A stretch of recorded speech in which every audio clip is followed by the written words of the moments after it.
My name is Mia, and I'm 30 years old. I work as a sales representative for a company. I have a 32-year-old husband, Jake, and 2 kids, a little boy named Max and a daughter named Lily. Jake works in an office and always comes home on time. He picks up the kids from daycare and does the housework at night. However, recently, things have been tense between Jake and me. I travel a lot for work, and Jake doesn't like it. When I come home, he complains, and we end up fighting. Our marriage has become a bit awkward because of this. One evening, after I came back from a business trip, Jake said to me, "You're late. What took you so long? You're probably busy, but I've been exhausted taking care of the kids." James suddenly got upset with me. "Don't be sarcastic. It's not like I want to be on these trips. Why don't you come home early sometimes and spend time with the kids? They keep asking for you." I didn't know how to respond to that, but I have work to do. Remember, you told me before not to worry about the kids because you'd be home early and take care of them. Because of that, I gave you the weekends off, and I always spend time with them then. Don't make it sound like I'm ignoring our kids. I'm not saying you're ignoring them. I just think you should focus a bit more on our family. I know it's hard, but you took on the responsibility of taking care of the kids. Don't try to go back on what you said. Every time I came home, we argued about the kids. I was feeling stressed from both work and James's complaints at home. One day, when I was home, Jake's phone, which was on the table, rang. I wondered who it was from. I checked and saw a message from a woman. "What's this? It doesn't seem like it's work." I didn't look at the message closely at the time. I thought it was from a friend and didn't think much of it. Little did I know, this would later become a huge issue. I regret not asking James about it, as my kids didn't have to go through the pain they ended up facing. Soon after, I had to leave for another business trip. This one was going to be long, 4 days and 3 nights. A meeting for a major project was scheduled at the client's headquarters. It was a great opportunity for me to grow my career. I had told Jake about it in advance, but our relationship had cooled off, so we weren't really talking much. Before I left, I told the kids, "I'm going to do my best at work. Mom, please play with us when you get back. We love you, Mom, because you always play with us after work." The kids were excited for me to come home. They are my top priority, and to be honest, Jake's income isn't enough to support us. I work hard for my kids, and that's what keeps me going. When I return, I'll definitely spend time with them. With that in mind, I left for the trip. The meeting went well. The client was happy with my presentation, agreed to our proposal, and gave us the go-ahead to start. My boss praised me for doing a great job. Now, I could go home and see my kids without any worries, or so I thought. I was about to return home after a long day when I got a call on my phone. "Hello. Hi, this is from the daycare. Your kids have missed the past 4 days. Is everything okay with them?" What? I tried calling James every day, but he just said they were fine and hung up. I got worried, so I decided to call you. That's odd. If something happened, like a fever, Jake would have called me just like before. I immediately called Jake, but his phone was disconnected. I had a bad feeling. I rushed home. When I got home, I immediately noticed something strange. All the furniture was gone, and the house was empty. What? What is going on here? I went inside, looked around, and was shocked. To my horror, my kids were sleeping on the floor of an empty bedroom. You've got to be kidding me. I quickly woke them up. "Mom, you're home. I'm hungry." Max and Lily both hugged me tightly. "Where is Jake?" I took out my phone and called Jake, but no matter how many times I called, I couldn't get through. I kept calling, and finally he answered. "What?" I heard Jake's irritated voice. "What do you mean, what? What's going on? The house is empty, and the kids are left behind. Where are you?" "Oh, I'm in the new house with my girlfriend," James said flatly. It sounded like he was talking about the weather, like it was no big deal. Huh?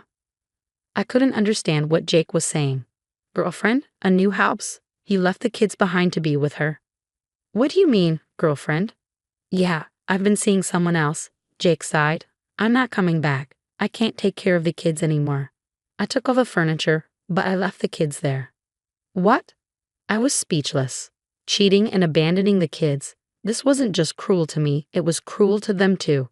My kids were hungry and upset. "You better get back here soon. The kids were just sleeping. If you're home from your trip, you can take care of them." I felt like I was about to lose my mind. Are you serious? How could you say something so horrible after leaving small kids with no one to take care of them? I don't want to take care of them anymore. Goodbye. With that, Jake hung up. Later, Lily got a fever, so we took her to the hospital. I'm glad you came home early, I said. I see. I was relieved when the doctor checked her, but then the doctor asked me why Jake left the kids behind. There was no way I could tell the doctor that my husband had abandoned us to be with his girlfriend. I just gave a vague answer and left the hospital. I was so angry that I wanted to find a way to make Jake pay for what he did. I couldn't imagine living with him anymore, so I decided to talk to a lawyer to figure out my next steps. When a lawyer heard my story, he said, "That's awful. Leaving young kids alone like that. It's almost criminal." He raised his eyebrows and asked, "So, you don't know where James is?" "Right, it seems like he turned off his phone." "I see. First, we need to find out where he is. I'll ask a friend of mine to help us." The lawyer was really supportive, and I was grateful for his help. I took some time off from work to care for the kids and think things over while the detective worked on finding Jake. Jake had never been very involved with the kids, but I never imagined he'd treat them like this. No matter the excuse, leaving your kids behind like that is unforgivable. And on top of that, he was having an affair. When did he even meet his girlfriend? Was he seeing her while I was away on business trips and leaving the kids home alone? The thought made my blood boil, and I could never forgive him. He deserved to face the consequences for what he did. Jake didn't hide or run, so we quickly found out where he was. He was living in an apartment in a nearby town with the woman he was having an affair with. He commuted to work from there. His girlfriend worked as a bartender and had been married twice but had no children. On weekends, when James wasn't taking care of the kids, he would go to the bar to play darts and started spending more time there. He left the kids alone at home while I was on business trips and started his affair. His girlfriend was in debt and was using Jake for his money, not just for drinks, but for her living expenses too. I knew Jake wasn't the most thoughtful person, but I never expected it to go this far. I felt defeated and stared at the sky in despair. That evening, my lawyer and I went to the apartment. When we knocked, Jake answered. His girlfriend wasn't there, probably working for the night. "Oh, it's you," Jake glared at me. "What you did is a crime. Don't you realize that?" I said, cutting straight to the point.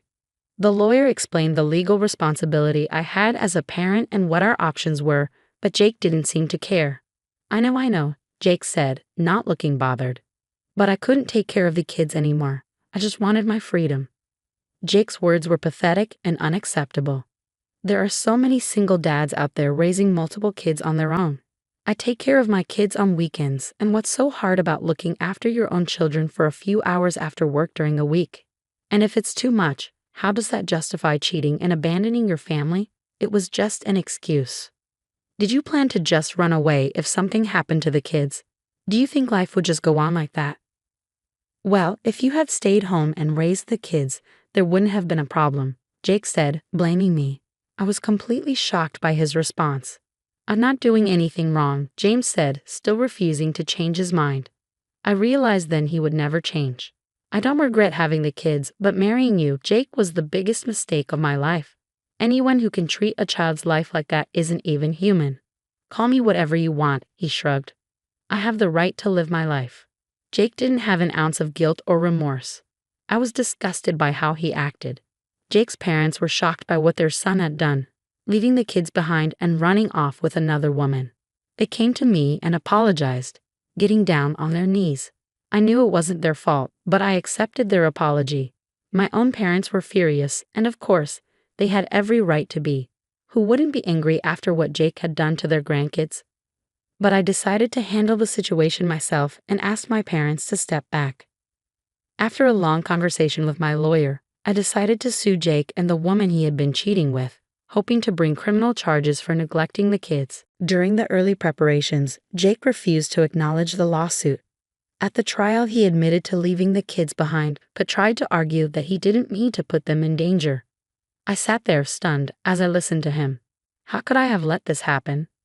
I started thinking back to when I first met Jake. In the beginning, he was kind and respectful of my opinions, even though he had his flaws. But after we got married and had kids, everything changed. I didn't realize that Jake didn't really like kids in the first place. The trial didn't last long, and I won the case. Then the police got involved and began investigating the situation. James was questioned and charged with child abandonment under protective custody. Since it was his first offense, the charges were dropped, but it still felt like a conviction. I took this chance to ask for a divorce. I knew I would never be with him again. Afterward, my parents, who had been worried about their grandkids, came to visit often. The kids loved seeing their grandparents, and that was the best thing for them. "That was such a hard time for you," my mom said, smiling with relief. "I'm so glad they're safe now." My dad was still furious and took every chance to lash out at Jake. I also filed a damages claim against Jake's girlfriend. But what could she do? She closed her bar and disappeared, and I've never heard from her since. I heard that Jake was fired from his job after everything and was now living alone in a rundown apartment. But honestly, it didn't matter to me anymore. This whole situation was shocking. I never imagined Jake would abandon the kids and run off with another woman. It taught me that life is unpredictable and you can't always foresee what's coming. As I reflected on everything, something unexpected happened that changed my life. As you might have guessed, I was proposed to again. This time by one of my colleagues from work. He had seen what I'd been through and had always been there for me. I was initially overwhelmed, but after talking to him, I started feeling at ease. Over time, I grew to like him more and more. I worked up the courage to ask him to be my boyfriend, and he accepted, even though he knew I had 2 kids. Unlike Jake, he loves and cares for the kids. They also grew to like him, and he quickly became a part of our family. We got married a little while later, and a few years after that. I asked my kids what they remembered about Jake. They both vaguely remembered him, but told me the most striking thing they recalled was how he ignored them, even when they were hungry and needed him. It's amazing how kids remember the most shocking or traumatic things, especially how they felt at the time. For them, that was a painful experience. We have a responsibility to raise our children with care and love. As I watched my kids play with their new dad at the park, I thought about the future that lay ahead.